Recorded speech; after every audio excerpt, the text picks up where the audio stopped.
అని చెప్పేసి వీళ్ళు ఎట్లా క్లెయిమ్ చేస్తున్నారు ఇప్పుడు?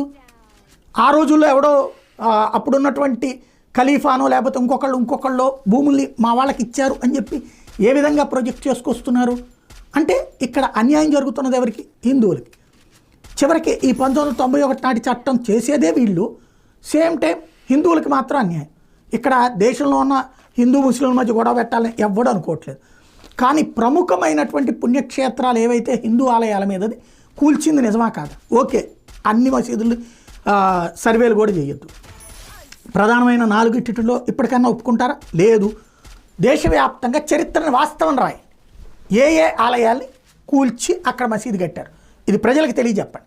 భవిష్యత్ చరిత్రలో ఇంకోసారి ఆ తప్పు చేయడానికి సిగ్గుపడతాడు.